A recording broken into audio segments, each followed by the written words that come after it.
Mes amis, imaginez un instant la scène. Un journaliste très connu au Cameroun, des accusations graves, une famille politique qui décide de contre-attaquer et au bout du chemin, la menace d'une bataille judiciaire qui pourrait mener tout droit vers la prison. Oui, vous avez bien entendu.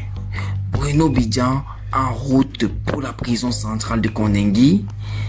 Cette question circule aujourd'hui avec insistance dans les milieux médiatiques et politiques au Cameroun, car une nouvelle affaire vient de secouer l'actualité nationale. Une affaire explosive, une affaire qui oppose désormais l'ancien journaliste de la chaîne Vision 4, Bruno Bidjan, à la famille de l'homme politique Djekan Tchameni. Et au cœur de cette tempête médiatique, une femme qui a décidé de briser le silence. Son nom, Makani Tchameni, épouse de l'homme politique. Le 11 mars 2026, devant les journalistes, elle a fait une annonce qui a immédiatement provoqué une onde de choc. Une plainte pour haute diffamation contre Bruno Bidjan.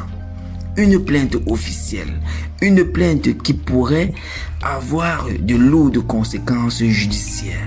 Mais pour comprendre toute l'ampleur de cette affaire, il faut remonter plusieurs mois en arrière. Retour en octobre 2025. À cette époque, le climat politique au Cameroun est déjà particulièrement tendu.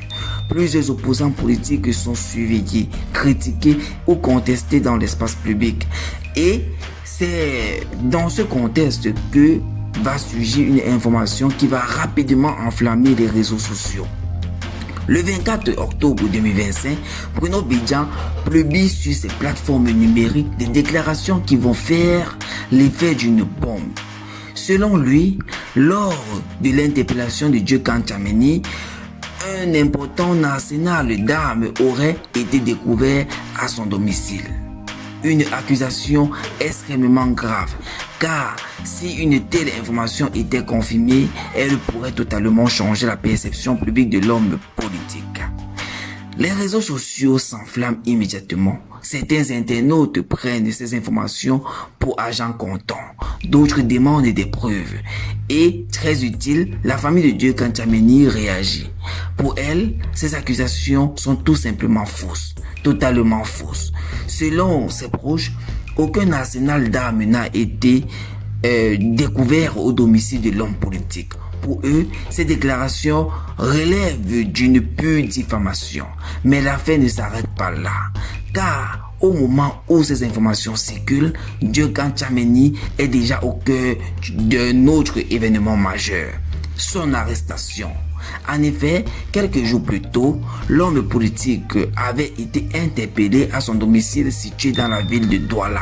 Selon plusieurs témoignages, cette interpellation aurait été menée par des hommes armés et cagoulés. Une scène qui a marqué les esprits.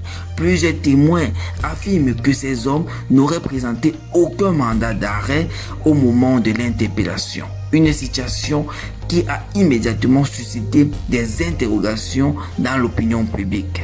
Après son arrestation, Djekan Tchameni est conduit à la prison centrale de Kondengi, une prison tristement célèbre dans le pays. Une prison où ont été détenues de nombreuses personnalités politiques et médiatiques.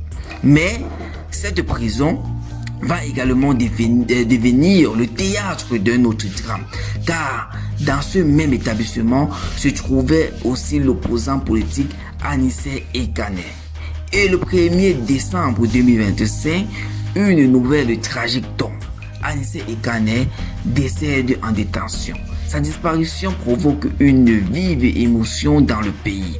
Certains dénoncent les conditions de détention, d'autres demandent l'ouverture d'enquête.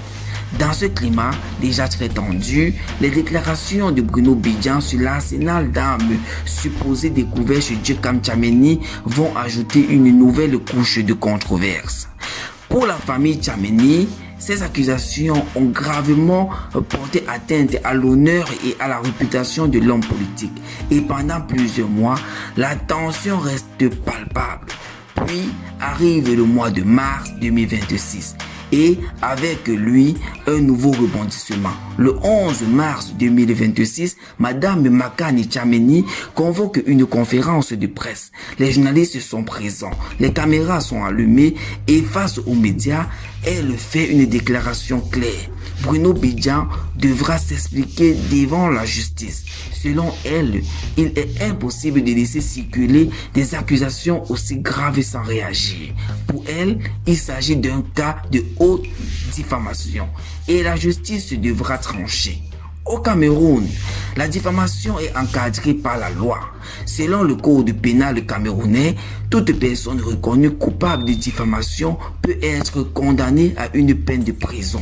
Cette peine peut aller de 6 jours à 6 mois d'emprisonnement. À cela peut s'ajouter une amende pouvant atteindre 2 millions de francs CFA. Autrement dit, les conséquences judiciaires peuvent être très sérieuses. Mais ce qui rend cette affaire encore plus complexe, c'est la personnalité de Bruno Bidjan lui-même. Car il ne s'agit pas d'un journaliste inconnu. Pendant plusieurs années, il a été une figure importante de la chaîne Vision 4, une chaîne appartenant à l'homme d'affaires Jean-Pierre Amogo Belinga. Cette chaîne est l'un des médias les plus influents du paysage audiovisuel camerounais, mais elle est aussi régulièrement au cœur de controverses politiques et médiatiques. Et Bruno Bidjan est lui-même habitué au débat public. Mais aujourd'hui, la situation semble différente, car selon plusieurs sources médiatiques, le journaliste aurait déjà été incarcéré à la prison centrale de Koningui en février 2025, dans le cadre d'une autre affaire judiciaire. Autrement dit, la plainte annoncée par la famille Tchameni pourrait venir s'ajouter à une situation judiciaire déjà très délicate. Et ce n'est pas tout, car au début du mois de mars 2026, Tchekan Tchameni lui-même avait déjà décidé de porter plainte, une plainte dirigée contre l'ancien directeur général du groupe L'Anecdote. Les motifs sont similaires, diffamation. Cela signifie que plusieurs procédures judiciaires pourraient désormais se croiser dans cette affaire. Pour de nombreux observateurs, cette situation pourrait déboucher sur une véritable bataille judiciaire, une bataille qui pourrait durer plusieurs mois et qui pourrait relever de nouvelles informations sur les événements entourant l'arrestation de Tchekan Tchameni. Mais cette affaire pose aussi une question plus large, la question de la responsabilité des médias. Dans un monde où les réseaux sociaux permettent de publier des informations instantanément, la frontière entre information et rumeur devient parfois très fragile. Les journalistes ont une responsabilité immense, informer le public, mais aussi vérifier les faits, car une simple publication peut parfois détruire une réputation. Aujourd'hui, toute l'attention est tournée vers la justice. Les prochains mois seront décisifs. Bruno Bidjan devra-t-il répondre de ses déclarations devant les tribunaux? Les accusations de diffamation seront-elles confirmées? Ou bien, de nouveaux éléments viendront-ils éclairer cette affaire? Pour l'instant, une chose est certaine, cette histoire est loin d'être terminée et au Cameroun, beaucoup pensent que ce dossier pourrait encore connaître de nouveaux rebondissements.